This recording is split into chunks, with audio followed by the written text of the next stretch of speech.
All right, now we are going to look at two potentially parasitic groups and two groups that we're going to spend significantly more time going over later on in the semester. This is the Siphonaptera and the Diptera. So, starting with the Siphonaptera, these are the fleas. The Siphonaptera comes from the name siphon, which means tube, and aptera, which means wingless. So, these organisms are wingless in both the larval and the adult forms. However, this is one of those groups that evolved from a common ancestor that had wings. So they still have those muscles and those things that are associated with wings. The muscles, however, have been sequestered to be used for different stuff. And we'll learn all about that later on in the semester. Fleas are commonly associated with mammals and occasionally birds throughout the world, and the greatest diversity of fleas occurs in temperate zones. This is unusual. We usually see the greatest diversity of insects in tropical regions. Fleas are an exception to that rule, though. As adults, all fleas are blood-sucking external parasites. So parasitic meaning that they do not take nourishment off host, so they feed on the blood of warm-blooded animals. Most of these fleas will feed on mammals, and this is where you, as potential vets or pest control agents or whatever else, will run into them, okay, feeding on mammals. There are a few that do feed on birds. We do see these a lot with chickens and other types of poultry. A couple of other birds also have them. And the body form of the adults is very strongly adapted to mesh with its preferred host. Now, all adult fleas have very, very strong hind legs that are adapted for jumping. This is what fleas are known for, right? They can jump ridiculous distances. They can go very, very far, and they have that ability to leap into the air in this insane way, using what really doesn't look like huge back legs if you really look at them, but they are adapted for that jumping. They also have laterally flattened bodies. These bodies allow them to easily move within the host fur or within the host feathers. It makes it really hard to actually capture the fleas when you're trying to remove them from the host. They are able to get in between fur strands or feather or hair or whatever else, and they can wiggle around and they can outrun you. Most fleas spend a considerable amount of time away from their host. They can survive weeks or months without a blood meal in this adult form. What they do is they go into a dormant state. They simply shut down most of their body processes and they conserve their energy. This means, though, that just because you don't see fleas jumping around your house doesn't mean that they're not there. They can be under the carpet, they can be under the linoleum, behind the fridge, wherever else, just being dormant, waiting for the introduction of a new host. Now, let me tell you a story about that. So, as you know, I'm a forensic entomologist, and when you become an entomologist, you'll start having family and friends, calling you about various things that are bug-like, and hey, what is this problem? What is going on? So, a couple of years back, I had a friend of mine, knew as a forensic entomologist, went to high school with him. He gives me a call. He had just moved down to downtown LA, Los Angeles, California. He moved into this high-rise apartment. So he was up on one of the upper floors. It was a very tiny place, one bedroom, less than 900 square feet. Cost $3,000 a month, something ridiculous because it was in downtown LA. But he's down there. He's allergic to animals, highly allergic to animals, never had an animal in his life. He moves into this apartment on a Friday. By Monday, the place was just literally hopping with fleas. He had fleas all over his carpet. He said he could go into his kitchen and see them jumping all over the linoleum. It was awful. He tries to call the landlord. The landlord goes, well, you must have brought those in with you, because they weren't in there when I rented the place. So it became this huge fight. So my friend calls me and he goes, Adrian, I don't know what to do. These fleas are everywhere. They're biting the crap out of me. Help. And so, okay. So, and I look into it, and basically what happens is when fleas are removed from their host, from their potential host, if they do not have the input of new potential hosts that they recognize as, hey, this is a warm-blooded animal, then they go dormant. The things that they're looking for are things like movement. They're looking for CO2. They're looking for heat, and they're looking for pressure. So this is all indicative of something, say, walking around. You got these fleas that are like in your carpet, something walking around, moving around, breathing. That's when they know that there's a host around. If all of those cues are taken away, the adults conserve their energy, so they shut down. And they will get underneath that carpet or into those, in the fibers of that carpet. They'll get under the linoleum, somewhere nice and protected and warm, like behind the fridge, underneath various furniture objects, wherever. And then they just go to sleep. And they can be dormant for almost a year or so, depending on the species. They just live off their stored energy.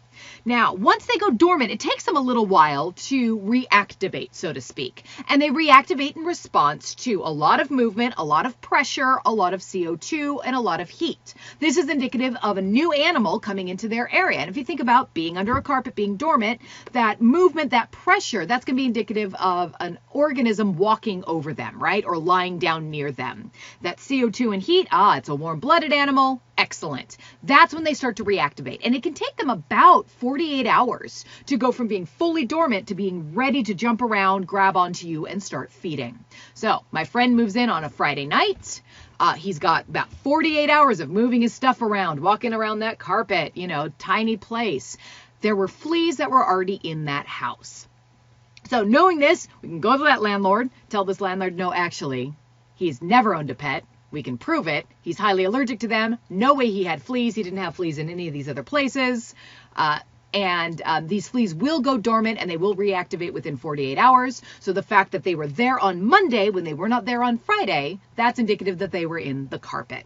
So what came about out of this, we actually found out that the woman who was renting this little tiny place before my friend had a ridiculous number of cats. It's one of those cat hoarding situations. She had like 30 to 50, something ridiculous number of cats in this little tiny one-bedroom apartment. That, of course, is not great. So she was evicted. The landlord, however, didn't want to have to pay for complete eradication of the fleas. They all had fleas in there. So what he did, he brought in some carpet cleaners, cleaned most of the smell out of the carpets, opened all the windows to air out the place, and then he just didn't rent the place for a few months. He felt that, okay, we'll just not rent it out. Everything will die. It'll be fine. Of course, that didn't happen. So it wasn't rented for several months. He went in there, looked around. There were no fleas jumping around. Great, they must all be dead. Now we can rent it. Nope, they had just gone dormant. So they can live a very long time in that adult stage without feeding. Now, once they do start feeding, that's when they're going to start to reproduce. Fleas exhibit that holometabolous metamorphosis. So they will hatch out into these worm-like larvae. This is what they look like. They look like little tiny caterpillars, these white or these slightly sclerotized caterpillars, very, very small. These will live in a bird's nest or in the bedding of an animal or in the carpet. Basically, they feed as scavengers. They can feed on other soft-bodied insects. They can feed on each other. They can be cannibalistic. But primarily, they feed on the feces of adult flies. Or of adult fleas. But primarily, they feed on the feces of adult fleas. So as the fleas poop, they're pooping out very concentrated red blood cells, and the larvae will feed on that fecal matter.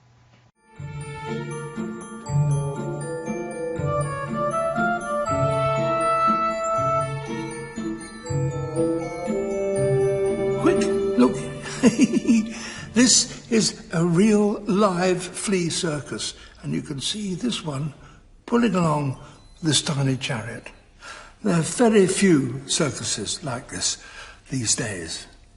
The whole business of performing fleas dates back into the 16th century, and it was used by watchmakers who used them to demonstrate how they themselves could work on a near miniature scale. They used thin gold wires to harness fleas and then link the fleas to tiny chains. Early magnifying devices like this were actually named flea glasses after these pests. And the fleas were excellent creatures to demonstrate a newly visible microscopic world. Fleas appear to be extraordinarily strong. After all, this little badger flea here, pulling this chariot, what an extraordinary thing. That's the equivalent to me trying to pull a jumbo jet single-handed. And this tiny merry-go-round, that too is completely powered by fleas. The secret of the flea's strength and ability to move such equipment lies in their powerful walking and jumping techniques. They have the ability to store and then release energy, and that enables them to leap upwards with great acceleration.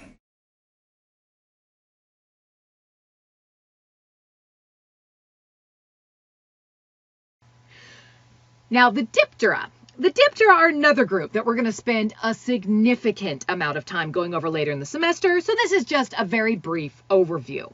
The name Diptera comes from di, meaning two, and ptera, meaning wings. So members of this group only have a single pair of wings, the forewings. The hind wings, as you can see here, so this is a crane fly. These are all out at the moment. Nice big forewings. These are the hind wings, these little knob-like things behind here that are called halteres. So these halteres are just derived from those hind wings. What they do is they vibrate during flight. They work a lot like a gyroscope that will help the insect maintain balance. So if you were to remove those halteres from the fly, it wouldn't be able to balance. It would be flying upside down and sideways and crazy. And this is something you can do. These crane flies are out and about here in Texas right now. So you grab one of those things. They don't have mouth parts to bite. They don't have stingers. They're completely harmless. Grab one of those things. If you pinch off those halteres, this thing will try to fly away and it won't be able to balance. Awesome. All right, so halteres are now what's left over of those hind wings. The larvae are legless, and they live in aquatic or moist environments. So flies exhibit holometabolous metamorphosis. Okay, so entirely different larvae. Most of the larvae either have chewing mouth parts or mouth hooks that will facilitate feeding on decomposing matter or plants, or allow them to parasitize other animals, or feed on algae or fungi, or whatever else. It's a very diverse group. Now, Diptera probably have the greatest economic impact on humans, greater than any other group of insects. This is because some are agricultural pests, but most or others will transmit human and animal diseases. There are a few that are beneficial. Don't get me wrong. I mean, flies are great, but those disease-causing insects, those that are able to vector diseases, this is one of the reasons we spend so much time looking at Diptera when we're in medical and veterinary entomology. They're considered the most dangerous animal on Earth. They kill more people and more animals than every other organism, humans included. Now, when we get to flies, we're going to break them up based on their external adult anatomy. So one group of flies is characterized by the aerostate antennae. Okay, so you got this here. This is what aerostate antennae look like. So they got this sort of a rhesa, this big lump, and this little tiny filiform-esque and plumose thing coming off of it. Okay, so these aerostate antennae will characterize one. I just wanted to introduce you to those antennae so that when we get to the flies, you know what I'm talking about when I say aerostate versus filiform versus plumose. Now, this aerostate antennae, it is very useful. It's an airspeed indicator. It allows the fly to see how fast it is flying.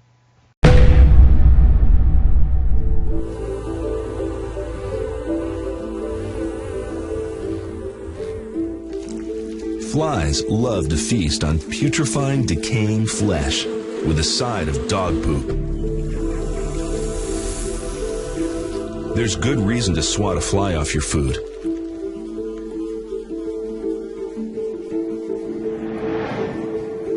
Every time one lands on a new food source, it regurgitates a special digestive liquid to tenderize the meal and lick up the juice. That means bacteria from its last stop just landed in your potato salad.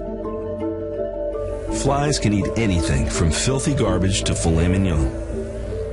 But their offspring may have even more voracious appetites.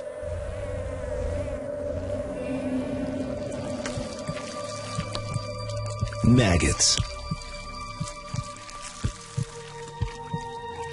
Fly larvae look disgusting, but they act as nature's recyclers, breaking down dead animals.